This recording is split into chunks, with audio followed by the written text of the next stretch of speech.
guys, kita sudah bersama salah satu sahabat navigasi TV yang kali ini juga akan ngobrol, ngasih pengalaman ke kita nih mengenai perjuangannya atau pengalamannya menjalani kuliah dengan jurusan yang bisa dibilang salah pilih. Oke, Bang Alfat apa kabar? Alhamdulillah baik. Jadi sebelum kita ngobrol-ngobrol mengenai kisah masa lalu, masa lalu, kasih tahu dulu dong kesibukannya selama masa pandemi ini tuh apa? Kesibukanku ya biasa ngajar, kemudian ada pekerjaan-pekerjaan yang lain, jalan-jalan yang paling penting. Jalan-jalan? Iya, betul sekali. Seru banget ya? Seru dong. Itu dalam rangka kerjaan atau just liburan aja gitu? Kerjaan, jadi pekerjaanku, liburanku. Wow, seru ya? Seru. Oke, kita mau ngobrolin mengenai perjuangan Bang Alfat selama menjalani masa kuliah dengan bisa dibilang jurusan yang salah ambil. Jadi sebenarnya kalau Bang Alfat sendiri lebih kepada salah pilih jurusan atau justru pada saat udah milih tapi nggak jelas gitu? Sebenarnya pasrah sih waktu itu. Jadi, pasrah? Iya, jadi waktu itu karena keadaan. Awalnya itu kan udah milih pengen jurusannya itu yang top lah waktu itu, pengen masuknya fakultas kedokteran. Tapi apalah daya kan waktu itu keadaan, jadi kita milih jurusan yang ada aja gitu. Akhirnya masuk deh ke jurusan itu. Ini pada saat lulus SMA ke S1. Iya, betul sekali. Itu ada andil dari orang tua nggak sih atau memang yaudah deh pada akhirnya aku sendiri yang milih jurusan ini gitu? Orang tua sih nggak terlalu memaksakan ya anaknya pengen kuliah apa. Waktu itu orang tua malah pengennya aku tuh jadi insinyur penerbangan. Wow. Itulah tiap saat tuh dari SMP, SMA tuh udah dikasih bacaan-bacaan yang bisa bikin merangsang kita untuk punya cita-cita ke sana. Tapi pada akhirnya nggak juga. Nyampe SMA tuh kayaknya berubah pikiran. Pengen nih kedokteran nih karena temen-temen kayaknya pengen jadi dokter semua gitu. Terus kebetulan kedokteran ini kan salah satu jurusan favorit ya di tempatku itu. Karena nggak ada kesempatan ke sana, akses biaya dan segala macam, ya udah terpaksalah memilih salah satu jurusan yang akhirnya membuat hidupku berubah. Berarti itu pada saat final pilih fakultas ini di kampus ini itu atas pilihan sendiri. Ya. Pilihan sendiri. Ya. Kalau boleh tahu itu jurusan apa? Teknik sipil. Teknik sipil. Waktu itu pertama S1 kali. Ya. S1. Oke. Terus pada saat milih itu memang udah ada kayak nanti setelah lulus dari sini aku akan ke sini atau justru nggak ada gitu? Nggak ada. Jadi nggak kepikiran. Bahkan waktu itu milih teknik sipil nih belajar apa ya? Pikiran itu teknik sipil tuh jadi itu pegawai negeri sipil gitu loh. Nggak ngerti sama sekali. Yang teknik itu kan paling karena dari awal tuh udah disuruh belajar tentang teknik mesin dan segala macam tuh mikirnya bakalan tekniknya ya seperti itu, pelajaran teknisnya seperti itu, mesin, listrik dan lain-lain. Padahal ada juga ternyata teknik sipil bangunan. Teknik sipil bangunan ya, S1-nya ya. Oke, berarti menjalanilah tuh proses selama S1 itu. Waktu itu di daerah mana? Di kampung halaman Bang Alfat? Iya, kampung halaman tempat kelahiran. Jadi di Universitas Samratulangi, Manado, di kota Manado. Dan itu berjalan 1 tahun. Sebelum akhirnya memilih untuk pindah jurusan. Memilih untuk pindah jurusan? Betul sekali. Kalau pindah jurusan itu ngaruh nggak sih sama pada akhirnya lo harus beradaptasi lagi kayak gitu? Dia harus beradaptasi lagi tentunya dengan pelajaran yang baru lagi, dengan konsekuensi bahwa kuliah kita selama 1 tahun itu hangus. Jadi kita membuang waktu 1 tahun. Sebelum memutuskan pindah, selama 1 tahun menjalani di teknik sipil itu apa sih yang dirasain? Stres. Jadi karena menjalani hal yang kita tidak sukai tentu membuat nggak ada motivasi untuk belajar. Jadi kita ya sudahlah belajar seadanya aja lah. Tapi orang tua ngingetin jangan buang-buang waktu. Kalau emang nggak suka ya pindah kata orang tua gitu, seperti itu. Ya udah setelah mempertimbangkan nasihat dari orang tua. Kemudian sepertinya saya nggak cocok deh di sini, bukan nggak mampu tapi nggak cocok sepertinya di sini. Ya udah pindah. Akhirnya pindah iya, tuh pindah. ya. Dan orang tua menyetujui gitu ya untuk pindah jurusan gitu ya. Iya, karena udah kelihatan kan daripada anaknya uring-uringan gak jelas seperti itu, yang mending ya udah silahkan pindah, diurus tapi urus sendiri kata orang tua. Oke. Untuk proses perpindahannya. Berarti itu 1 tahun kira-kira 2 semester ya? 2 semester. Sudah Nah, 2 semester. untungnya tuh kan masih MKDU banyak tuh mata kuliah dasar umum. Jadi Ya.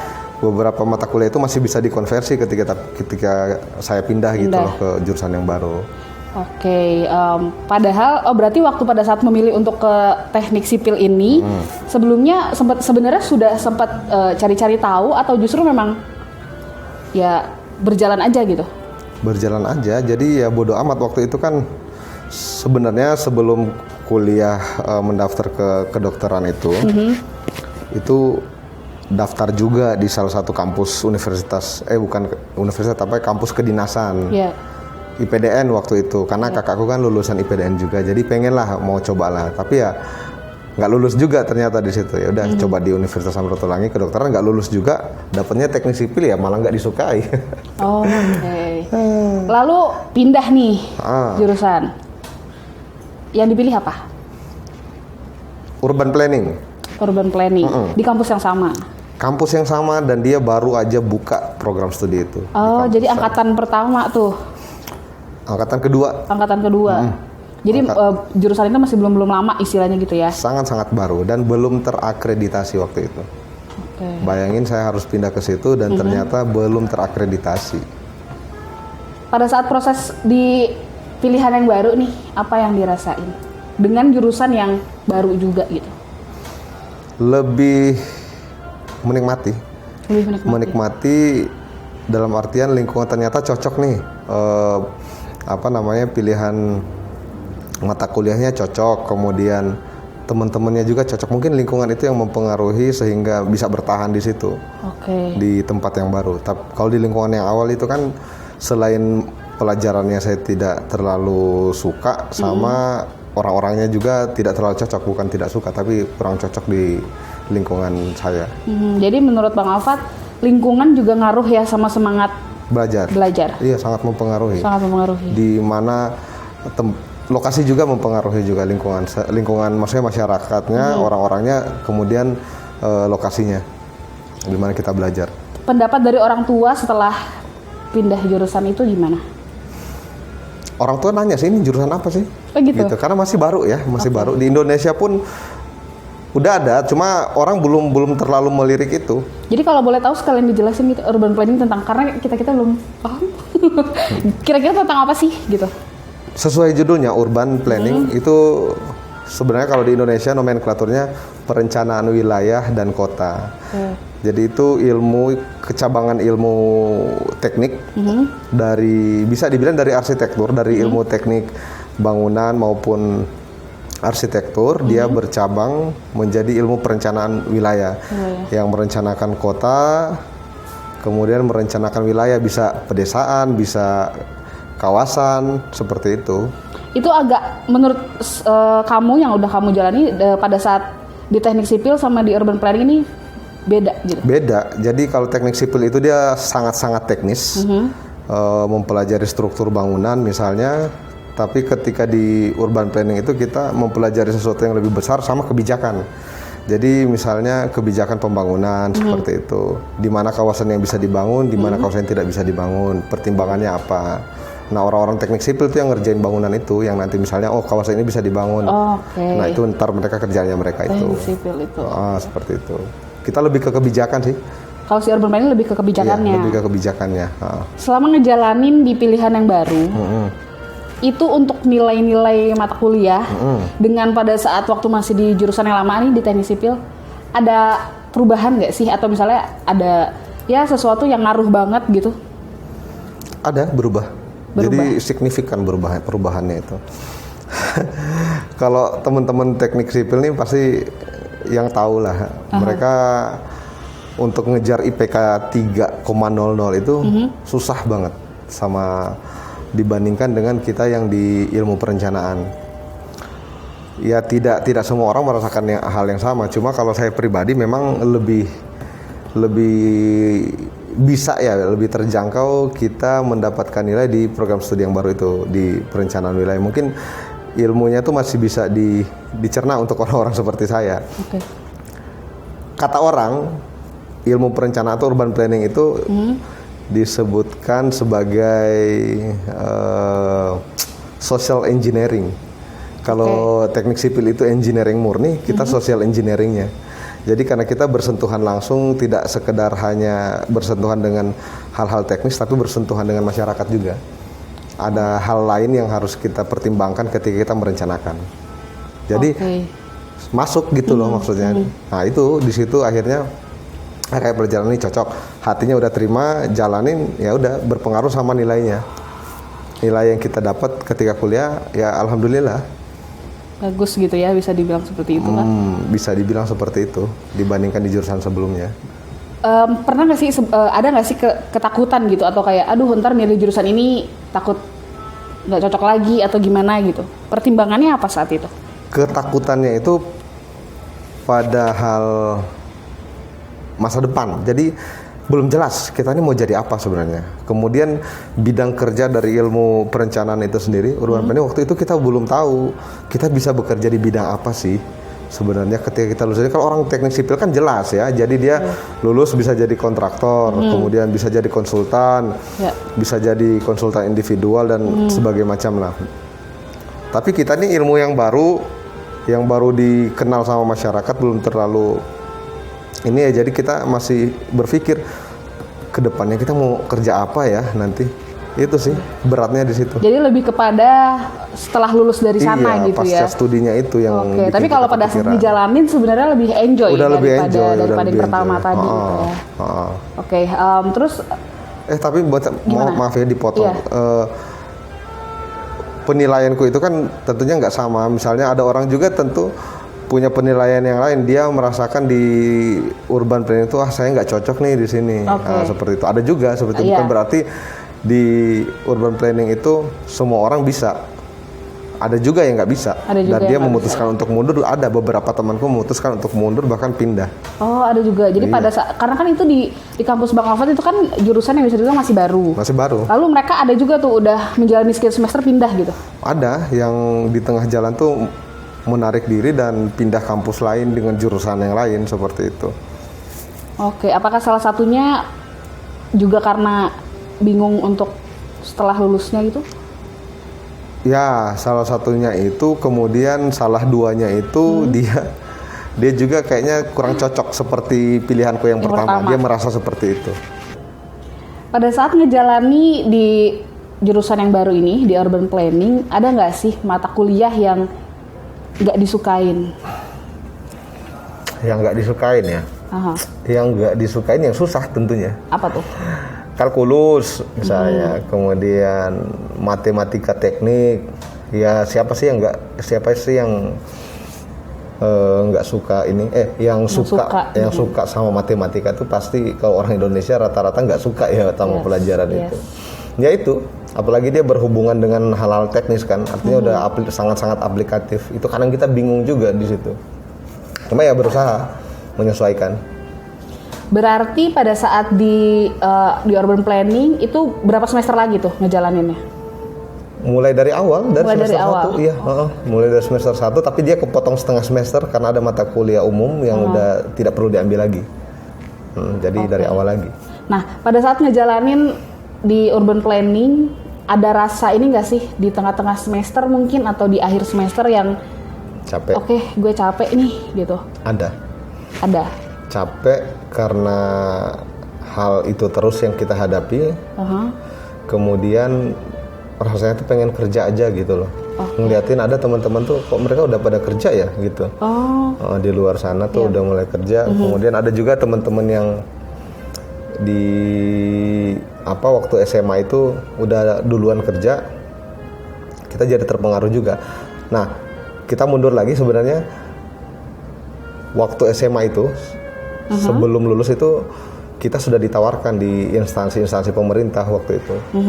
Beberapa temanku sih, jadi ada orang-orang yang terlibat di dalam kegiatan sama pemerintah kota waktu itu. Jadi kita dikasih reward, anak-anak ini dikasih pekerjaan di instansi. Jadi kita ditempatkan di seluruh instansi di kota. Cuma waktu itu aku nggak ngambilnya pertimbangannya ya ntar lama lagi kita di situ kan. Mending lanjutin sekolah dulu aja deh. Habis itu baru KPI. Ternyata di tengah jalan mikir juga, wah ini orang udah pegang duit, kita masih pegang buku nih. Di tengah jalan, kira-kira di semester berapa tuh? Semester 3, 4 ya? 3, 4, 5 tuh ya udah gini. Akhirnya kerja juga pada akhirnya. Pada akhirnya kerja? Iya, nyambi. Sambil kuliah? Sambil kuliah, apapun itu kita kerjain. Berarti memang padahal di jurusan yang baru ini udah bisa dibilang jurusan yang lumayan sudah membuat Bang Alfat nyaman ya. Tapi ternyata di tengah jalan juga ada aja nih kira-kira yang membuat jadi ibaratnya apa ya, goyah kali ya. Lalu memutuskan untuk kerja dan akhirnya menjalani dua kegiatan sekaligus gitu ya? Iya. Bahkan kuliah hampir terbengkalai waktu itu. Saking kita udah fokus sama kerjaan itu. Nyari duit kan udah ngerasain duit punya sendiri nih. Terus kebutuhan kita juga banyak. Jadi ya udahlah kuliah ditinggalin dulu. Pada saat itu gimana ngebagi waktunya untuk bisa kuliah sama itu lucu tuh. Gimana? Nggak tahu ya, mungkin karena nggak tahu ya. Jadi kita tuh bisa aja gitu di ketika kuliah itu ya.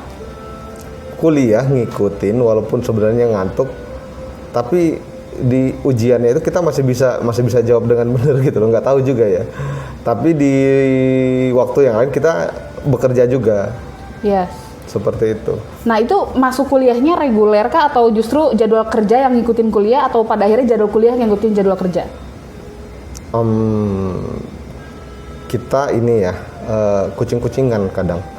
Jadi ngeliat nih dosen nih, wah dosen ini kayaknya nggak masuk nih. Kita tebak-tebakan aja udah, nggak masuk aja, kita masuk kerja aja. Padahal masuk dosennya, ya udah nitip absen gitu. Jadi gitu. Kayak ibaratnya. Tapi kita tetap update, tanya temen, tadi pelajaran apa gitu. Ya udah kita kira-kira aja, nanti belajarnya tentang ini. Setelah lulus S1, sudah aku mau kerja ini gitu. Atau justru bingung? Mau kerja. Jadi mau kerja, waktu itu kebetulan juga bukan CPNS. Jadi pulang dulu, setelah wisuda pulang, dan kemudian bukan CPNS, daftar tuh. Ya pertama kali ngikutin itu 2013 atau 2014 lah. Alhamdulillah nggak lulus sih. Nggak lulus? Bukan nggak lulus, tapi datanya terlambat, jadi didiskualifikasi waktu itu. Karena tidak mau membuang-buang waktu, mau nyari pekerjaan, ya udah saya mikirnya kayaknya ini memang dikasih Tuhan jalan untuk melanjutkan studi kayaknya. Lanjutkan studi itu. Bukalah website universitas di Indonesia. Yang jelas nggak mau lagi kan kuliah di tempat yang sama, pengen cari pengalaman baru. Buka universitas dan ada salah satu yang buka. Waktu itu pengennya ke ITB karena teknik ya, jadi pengennya rata-rata keinginan orang anak-anak teknik tuh pengen berkuliah di kampus Teknik Impian ITB, Institut Teknologi Bandung. Cuma ya ternyata gayung tidak bersambut. Nah, Jogja memanggilku. Gimana pada akhirnya kenapa Jogja gitu? Iya, ke Jogja ya sepertinya menarik. Ada sesuatu hal yang menarik di sana. Waktu itu ya bismillah aku daftar ke UGM. Ya, teknisnya sih memang Jogja waktu itu satu-satunya kampus yang membuka jurusanku di saat itu. ITB waktu itu belum bukaan. Jadi jurusan apa waktu itu? Sama urban planning. S2. Nggak mau buang-buang waktu kan. Saya lihat akreditasinya yang saingannya cuma 2 ini. Jadi ITB sama UGM. Ya udah milih UGM. Waktu itu. Tapi awalnya pengennya ke ITB, tapi itulah jalan juang kita kan, tiba-tiba udah. Jalan juang. Orang tua gimana pada saat memutuskan untuk oke lah, kamu mau kuliah lagi gitu? Ada nggak desakan orang tua kerja dulu gitu misalnya? Oh nggak apa-apa, waktu itu kata orang tua ya lanjutin studi aja nggak apa-apa. Duh happy banget ya. Waktu itu karena mungkin orang tua juga masih mampu, merasanya masih mampu, waktunya masih ada, ya nggak apa-apa nak, kamu sekolah lagi aja nggak apa-apa. Wow. Dikasih kesempatan untuk itu ya, tapi sambil nyari-nyari peluang-peluang beasiswa juga. Aku dari S1 tuh udah beasiswa hunter emang. Jadi dari semester 2 itu sampai lulus tuh dapat beasiswa. Dulu ada beasiswa namanya PPA BBM yang dikasih untuk mahasiswa berprestasi sama mahasiswa yang berprestasi yang tidak mampu. Nah, kita tuh dapat tiap semester. S2-nya pun ya alhamdulillah dapat bantuan penelitian dari pemerintah daerah. Kita coba masuk, akhirnya dapat. Pada akhirnya merantau lah tuh ya ke Jogja ya. Merantau ya, betul. Merantau ke Yogyakarta. Gimana perasaannya ketika menjalani kuliah S2 dengan jurusan yang sama? Ada rasa bosen nggak sih? Nggak bosan, malah ketika masuk ke lingkungan yang berbeda, semakin terbuka wawasan dan semakin menggelitik logika sama logika kita untuk berpikir lebih jauh, kemudian sadar bahwa ternyata kita tuh belajarnya cuma segini. Di situ lebih terbuka lagi untuk belajar. Apalagi dapat dosen-dosen yang alhamdulillah sangat luar biasa dan sangat memotivasi kita untuk maju, untuk belajar. Di situ semakin kuat keinginan untuk jadi dosen. Oke. Lalu pada saat di Jogja nih kan merantau nih ya dari Manado tadi, dari Ternate Manado tadi ke Yogyakarta. Ya. Ada kesulitan nggak sih untuk beradaptasi sambil belajar gitu? Iya. Contohnya budaya kan, jadi budaya Jawa yang sangat kalem itu ada di Jogja, Solo. Yes. Sementara kita datang dari Indonesia Timur, yang tentunya sangat bertolak belakang. Tapi tidak lama juga karena dosen yang berbahasa Jawa dalam sehari-hari, kadang ngajar juga keceplosan pakai bahasa Jawa. Teman-teman kita Jawa mayoritas. Jadi ngerti akhirnya bahasa Jawa. Jadi ngerti bahasa Jawa. Kita dapat keuntungan kan. Jadi alhamdulillah dengan kita berada di lingkungan seperti ini kita nambah skill bahasa kita.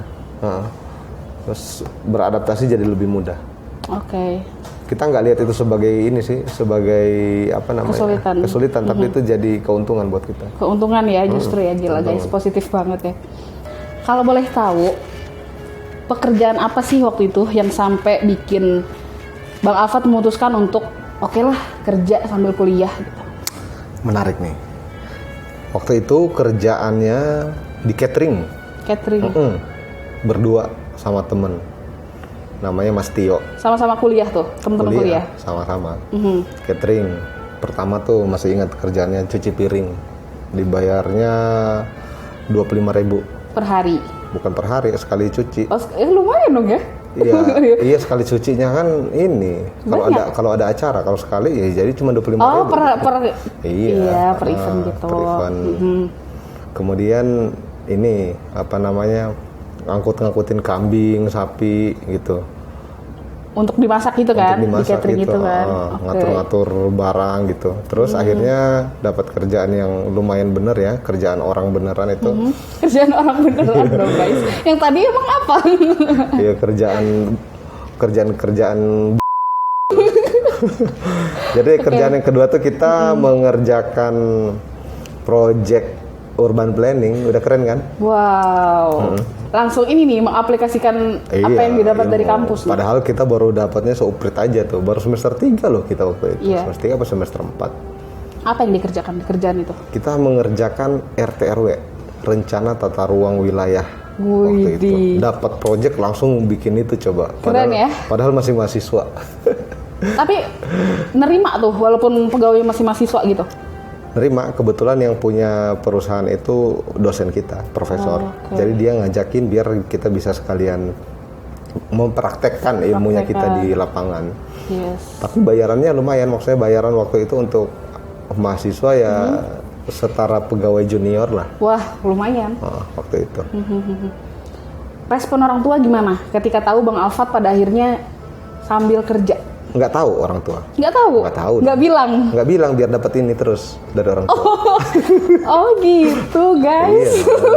Jadi dari orang tua dapat, dari kerjaan dapat. Dari kerjaan dapat. Kita kenapa nggak bilang? Kenapa? Biar untung. Ketawa aja. Nggak apa-apa masuk suara. Nah, kalau misalkan orang tua tahu, memang nggak boleh? Nggak boleh. Harus fokus? Harus fokus. Kuliahnya harus selesai, harus fokus. Selalu diingetin. Nah, kuliahnya gimana, kuliah di gimana. kayak gitu. Jadi ya kita ya kuliah Pak gitu. Haha. Padahal sambil kerja Sambil tuh ya. kerja. Kalau misalkan waktu itu kan kerja sama teman-teman nih. Enggak, teman-teman berdua aja. Berdua Temen, aja iya, sama teman kuliah. Kuliah. Nah, kalau pada saat itu sendiri kira-kira akan tetap kerja nggak atau harus ada teman gitu? Enggak deh, kayaknya harus ada teman. Harus Soalnya kalau kerja di urban planning itu kita kerjanya tim, nggak bisa sendiri. Oh, oke. Jadi dari awal sampai kita keluar dari situ kita kerjaannya tim, nggak ada yang sendiri-sendiri, nggak bisa. Ngaruh nggak pada saat kerja terus ada nilai yang pada akhirnya turun kah atau apa gitu? Alhamdulillah nilai nggak pernah turun waktu itu. Nilai nggak turun? Nggak turun, hanya belok dikit aja. Ih, bener ini serius.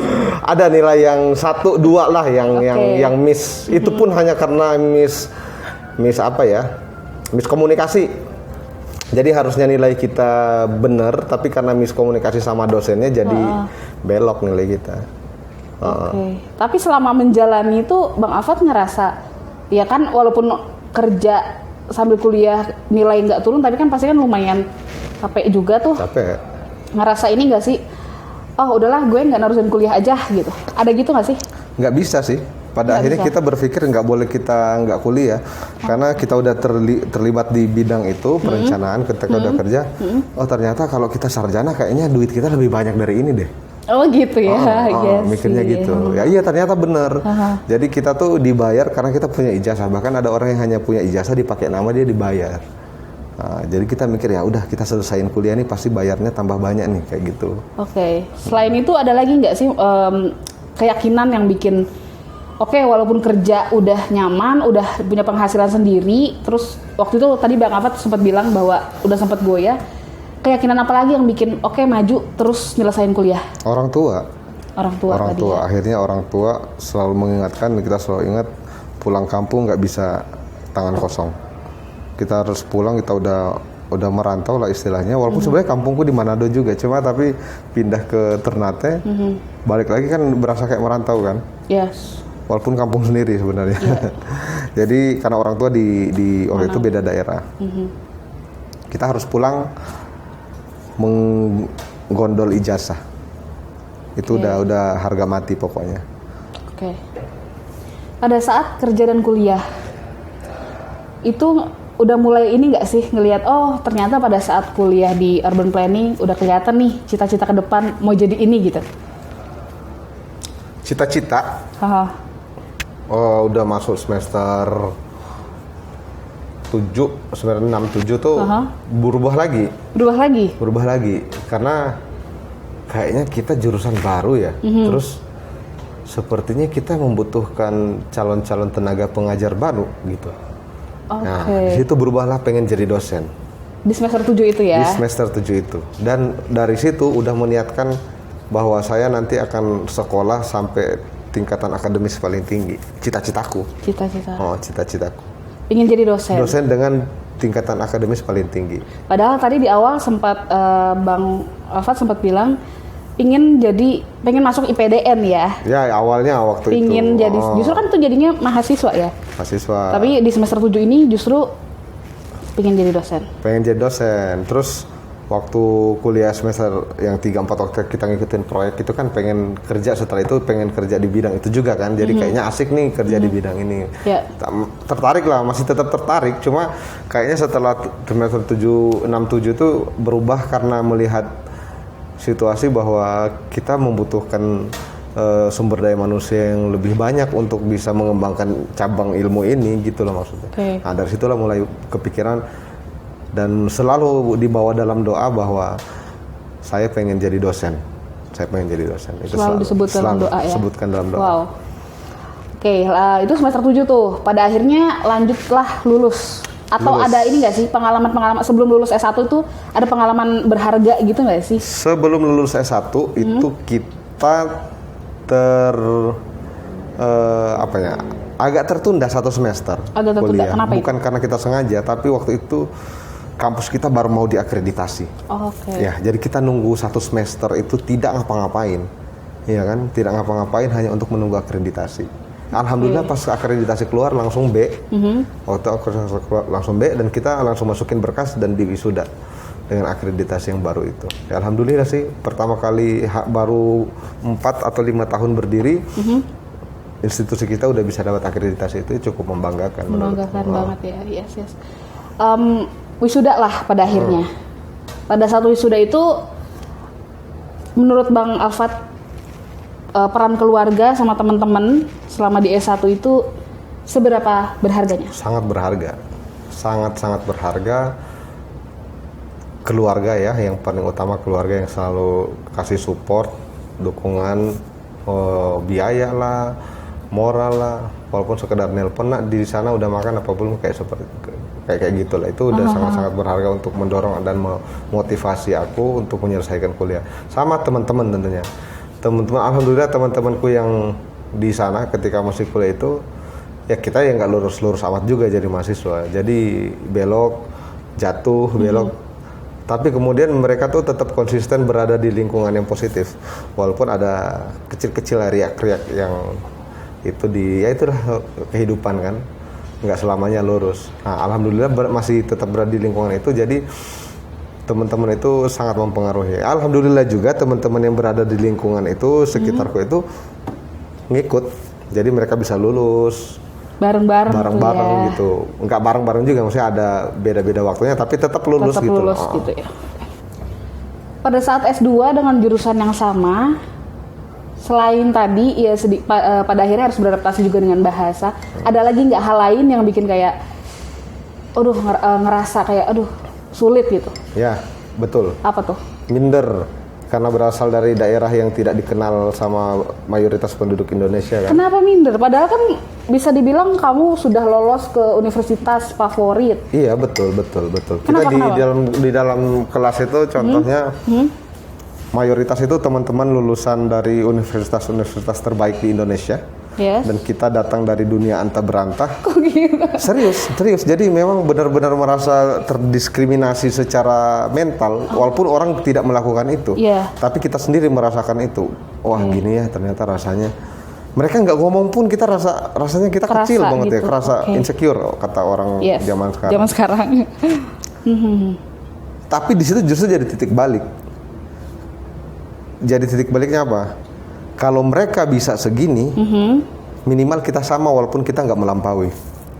Jadi kita lulus tuh kita bisa setara sama mereka, sama teman-teman ini. Seru nih. Nah disitulah aku mulai menyesuaikan diri, belajar, menyesuaikan dengan kondisi lingkungan. Teman-teman sangat membantu. Alhamdulillah teman-teman yang berbeda warna dan berbeda suku itu sangat-sangat membantu. Jadi apa ya? Jadi kita nggak dapat sekedar ilmu pengetahuan yang di dalam bangku kuliah itu. Apalagi kita di bidang ilmu perencanaan, kata profesorku dulu, jadi anak-anak dan teman-teman, laboratorium kita itu bukan di dalam kelas. Laboratorium kita ini satu kota, satu wilayah ini. Kalau kita ada di DIY berarti se-provinsi DIY ini. Kita harus mengasah pemikiran, mengasah hati kita dengan lingkungan yang ada. Harus sadar betul, seorang perencana harus seperti itu, dia harus bisa melihat dan memotret hal-hal seperti itu. Nah, di situ akhirnya membentuk kepribadian kita. Oke. Pada saat S2 itu sambil nyambi kerja lagi nggak sih? Jelas dong. Iya, jelas tentunya. Padahal orang tua mensupport. Dia dapat beasiswa. Itu masih nyari nih? Masih dong. Kenapa? Masih. Malu, minta duit terus. Oke. Kalau tadi di S1 nggak tahu malu kan? Kalau tadi di S1 biar dapat. Kalau nggak dapat dari orang tua rugi gitu. Kalau S2 ini justru malu. Udah tambah dewasa, umur semakin bertambah, kita tentunya merasa aduh ini kayaknya nggak bener nih kalau gini terus. Ya udah nyambi. Diam-diam sama orang. Tapi pada akhirnya orang tua tahu dan ngomong, kok kamu gitu nggak bilang-bilang, nggak capek kayak gitu, berhentilah, nggak apa-apa kuliah dulu gitu. Yes. Ngojek.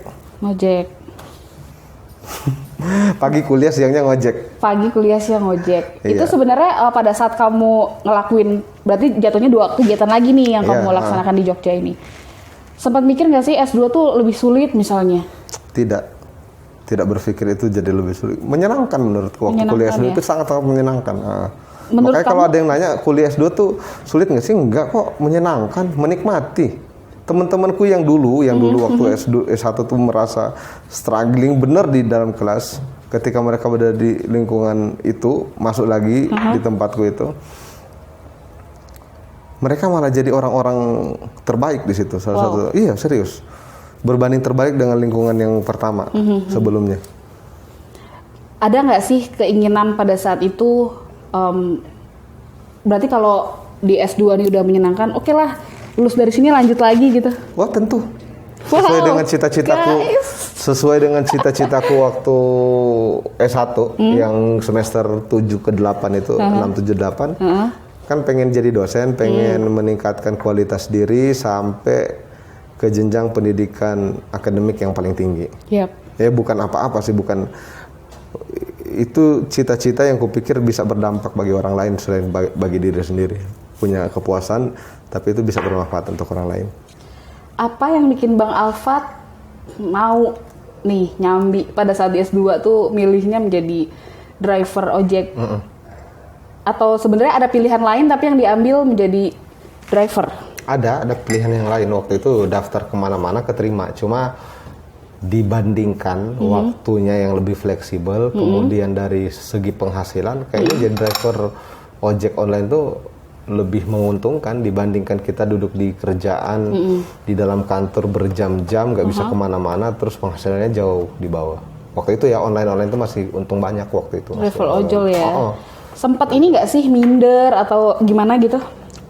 Enggak, karena nggak ada orang yang kenal. Saya di Jogja tuh nggak ada orang yang kenal, mau jadi ojek pun orang kan. Tapi pada akhirnya nggak minder-minder juga. Jadi bangga dengan apa yang sudah saya kerjakan waktu itu. Siapa yang mau ngerasain kerjaan waktu itu? Kita masih mahasiswa lagi bikin tesis, kemudian siapa yang mau ngasih kerjaan saat itu? Nggak ada. Satu-satunya ngasih kerjaan ya itu dari perusahaan transportasi online. Orang tua tahu tuh ya? Tahu, pada akhirnya tahu. Teman-teman kampus? Tahu juga. Dan positif tuh? Positif. Pernah ngantar juga, teman-teman pernah ngantar diantarin.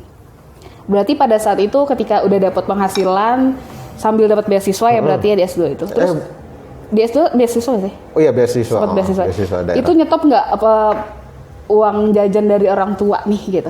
Orang tua tetap ngasih. Mereka tetap ngasih sebagai orang tua ya, mana anak di rantau terus nggak dikasih kayak gitu kan, di stop, tega amat ya. Jadi tetap ngasih sih. Tetap ngasih. Ibu bapak tetap ngasih. Selama S2 ada lagi nggak sih pengalaman seru yang bikin Bang Alfat tuh ngerasa kayak pada akhirnya karena S1 S2 udah sama nih jurusannya, kayak oh gue nggak salah pilih nih jurusan ini gitu? Atau justru kayak oke lah gue udah nyemplung karena awal gue memang dulu pinginnya ini, sekarang udah di S2 jurusan ini ya udahlah nyemplung gitu? Iya, jadi kombinasi antar keduanya. Jadi nyemplung kan, udah nyemplung, terus mikirnya bahwa inilah jalan sebenarnya yang harus saya lalui, yang harus saya lewati, bahwa kita sudah ada di sini ya udah konsisten aja, jalan terus aja. Gitu. Sempat kepikiran nggak sih, atau ada rasa sedikit penyesalan misalnya gitu? Aduh, gue masih pengen nih kedokteran misalnya. Aduh, gue sebenarnya masih pengen nih IPDN gitu nggak sih pada saat itu? Sama sekali ada. Udah tidak. Sama sekali nggak ada. Sama sekali tidak. Bahkan merasa waktu itu wah saya yang paling keren di sini. Wow. Hal lain yang bikin Bang Alfat semangat menjalani perkuliahan, merantau, apalagi? Naik gunung. Naik gunung? Iya. Masih sempat? Masih, tiap minggu tuh jadi selesai kuliah Jumat langsung cus gunung. Oh, jangan-jangan nyari kerjaan sambil buat naik gunung nih? Bisa jadi memang dapat duit ya beli alat-alat outdoor, jalan, menyempatkan. Itu salah satu pelarian diri terbaik kita ke gunung. Itu kita bisa bermuhasabah, bisa merefleksikan diri lagi.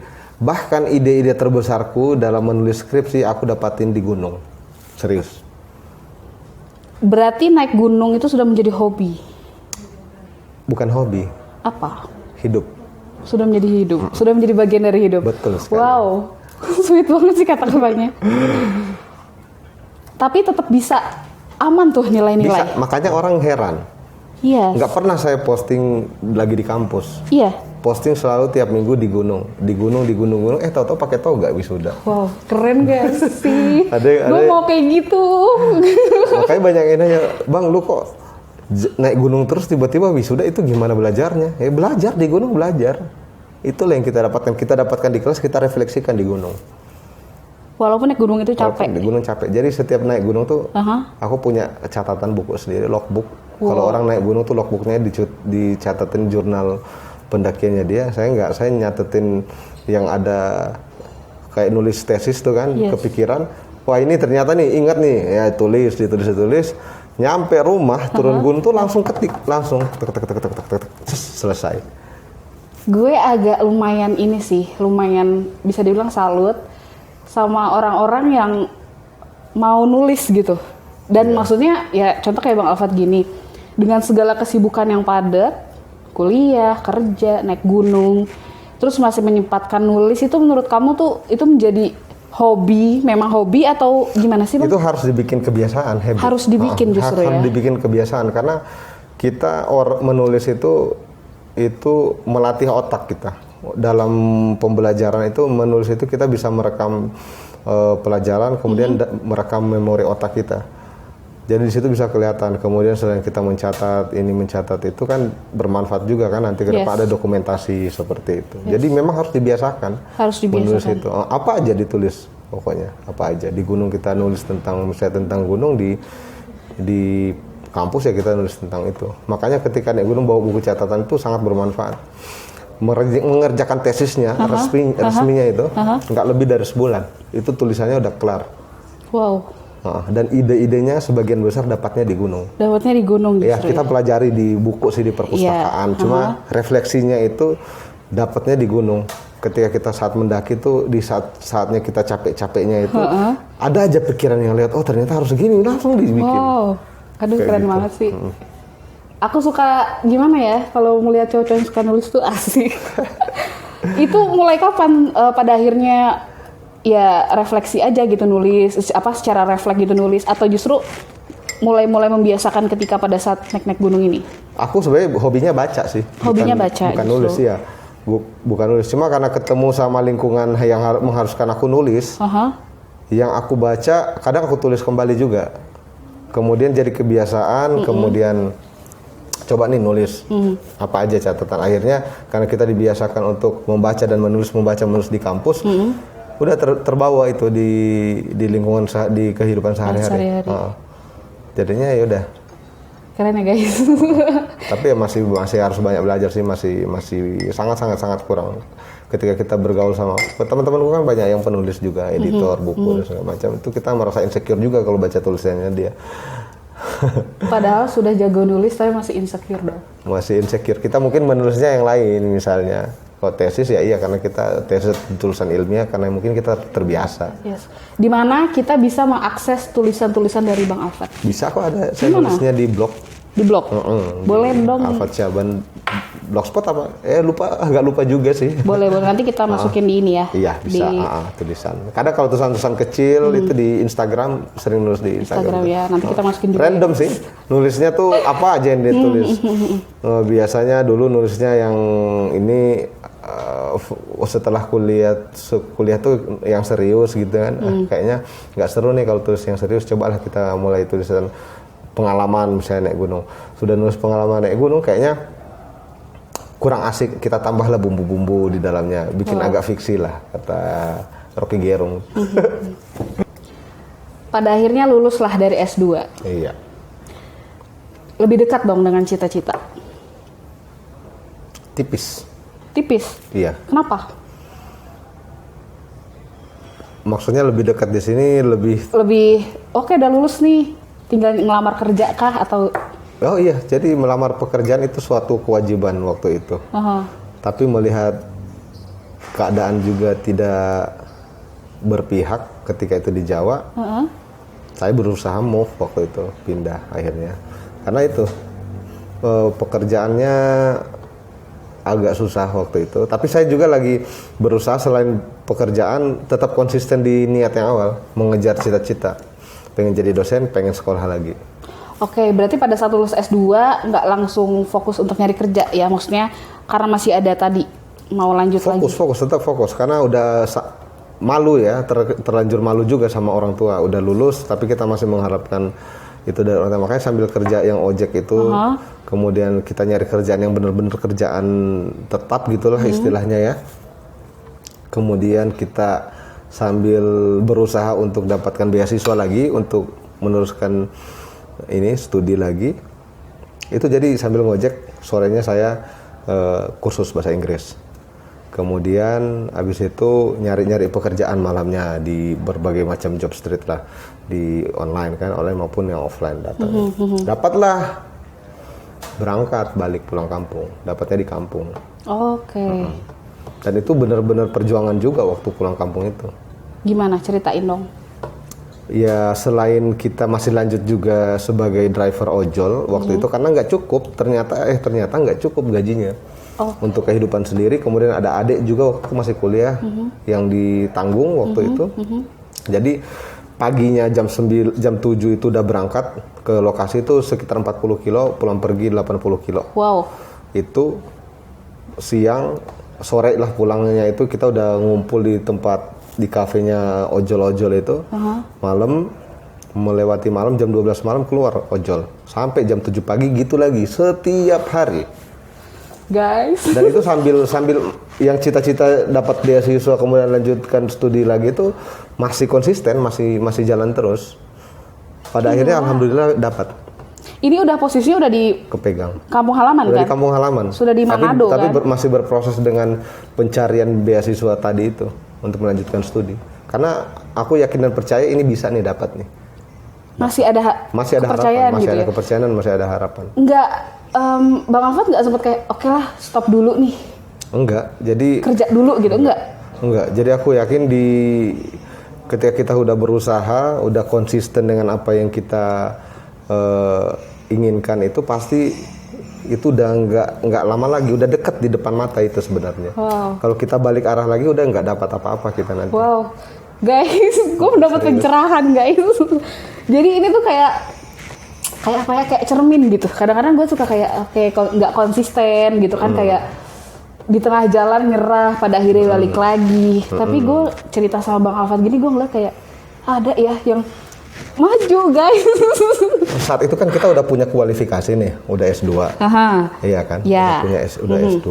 Kemudian kita udah punya pengalaman. Kita udah berproses. Yes. Prosesnya tinggal kita jalani dengan kualifikasinya kita. Yes. Kalau kita nggak punya kualifikasi, bisa nyerah kita di tengah jalan. Oh ya udah kita nggak punya kualifikasi nih, berarti kita hanya berangan-angan. Tapi kita udah punya kualifikasi, itu udah di depan mata berarti. Oke, berarti maksudnya tinggal kita memperjuangkan itu. Yes, jadi ibaratnya kayak udah banyak hal yang mendukung ada hal untuk yang sebuah perjuangan itu gitu. Banyak orang yang nggak sadari itu sih. Iya sebenarnya sih, mereka udah punya itu, tapi dia tidak selangkah lagi dia maju, tapi dia memilih untuk balik mundur.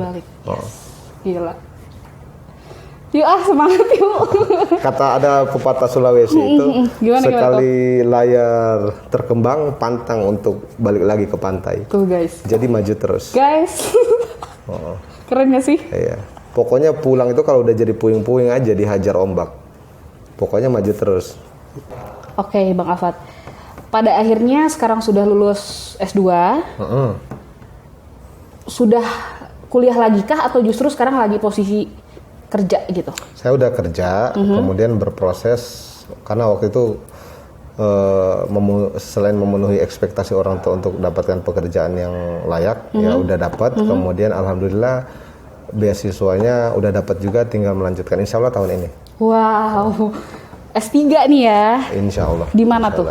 Insya Allah direncanakan di Korea Selatan. Wow, gila, parah sih. Nanti kapan-kapan kita bisa ngobrol-ngobrol lagi ya terkait beasiswa atau terkait persiapan-persiapan Bang Alfat mau ke luar negeri. Boleh sekali. Nanti banyak informasi yang pengen juga saya share tentang. Wah, harus banget. Mungkin harus pengen banget. ada teman-teman yang pengen dapatkan beasiswa, caranya gimana atau menghadapi wawancara seperti apa. Wah, bisa. ini penting banget sih. Oke. Kita harus atur jadwal lagi nanti dengan Bang Alfat. Terakhir Bang Alfat, pengalaman hidup yang pada akhirnya Bang Alfat dapatkan selama akhirnya nyemplung tuh di dunia apa tadi urban planning atau bisa disebut tata ruang tadi. Apa pelajarannya, dan selama kuliah ini merantau dan sampai sekarang ada di titik ini Bang Alfat sudah bekerja? Konsistensi. Kalau bahasa agamanya itu istiqomah. Istiqomah. Nah, itu yang perlu kita pegang sampai benar-benar kita dapatkan tujuannya kita. Yes, Jangan pernah kiri, bisa lah kiri kanan kita belok tuh bisa. Tapi tetap kita tujuan di depan mata tuh harus kita pegang. Wah, jangan pernah dilepas. Itu insya Allah Tuhan kasih jalan. Niat kita perlu luruskan, kemudian kita hanya perlu meniti jalan itu. Oke. Arti keluarga, orang tua, dan lingkungan Bang Alfat nih, terutama untuk sahabat-sahabat sampai dengan Bang Alfat saat ini. Itu sangat-sangat berarti. Itu hidupku. Itu hidup Bang Alfat. Keluarga terutama keluarga yang paling dekat, ibu, kemudian almarhum bapak juga, itu sangat-sangat berarti, dan teman-teman dekat sekitar itu di lingkunganku tentunya memiliki peran yang sangat besar sampai saya itu bisa berada di posisi seperti ini. Jadi jangan pernah kita ketika udah berada di orang kan ada yang di atas sama yang di bawah ya. Kita sudah di atas, kita tidak lagi melihat ke kanan dan ke kiri. Bang Alfat waktu itu pernah mau masuk IPDN karena lulus dari sana menjadi seorang ASN. Iya. Dan sekarang saya mengajari anak-anak sekolah kedinasan. Wah, guys, tepuk tangan dong. Jadi cita-cita itu justru itu hidup unik. Jadi Allah nggak ngasih kita jalan itu bukan berarti kita tidak bisa berada di lingkungan itu. Justru kita bisa diberikan sesuatu yang lebih. Kamu nggak jadi mahasiswanya, kamu jadi dosennya. Yes, karena menurut gue ngelihat perjuangan Bang Alfat, walaupun ini baru sekilas gitu ya, tapi ngelihat perjuangan Bang Alfat, yang tadinya Bang Alfat mau menjadi seorang ASN, justru sekarang menjadi seorang ASN juga dan ngajar juga. Plus itunya, plusnya di situ. Keren parah sih. Ya. Kadang aku ketawa sih kalau memikirkan hal itu. Ya dulu pernah daftar ini nggak lulus, tapi justru saya ngajari anak-anak kedinasan. Iya, ini sumpah memang kita pada akhirnya kita sangat melihat jelas gitu bahwa kekuasaan Tuhan, kekuasaan Allah tuh ada dan nyata. Yes, dan memberikan lebih dari apa yang kita harapkan. Betul, memberikan lebih. Kita jangan pernah merasa yang dikasih itu kurang. Itu sangat-sangat berlebih. Perlu sedikit bersyukur aja. Yes. Yang dikasih berlebih dan itu yang terbaik. Itu yang terbaik. Yes. Ya alhamdulillah hari ini kita bisa bernafas. Alhamdulillah hari ini kita bisa menyelesaikan diskusi kita yang ringan pada dan next time harus bikin lagi dengan pengalaman Bang Alfat yang lain dan ini pasti luar biasa. Oke, mungkin gitu aja Bang Alfat. Oke, terima kasih. Ada nggak sih yang mau ditambahin atau cukup? Sepertinya sudah semuanya. Sudah semua. Sudah semua yang ditanyakan sudah saya jawab dan itu tadi konsisten. Tetap berada di jalan itu. Oke, kalau gitu guys, terima kasih banyak sudah menyaksikan video ini hingga akhir. Aduh, sampai saking excitednya nih. Jangan lupa dukung terus Navigasi TV untuk terus berkarya tentunya dengan konten-konten edukatif. Jangan lupa klik like, comment, share, dan subscribe. Dan sampai jumpa di video selanjutnya. Bye-bye.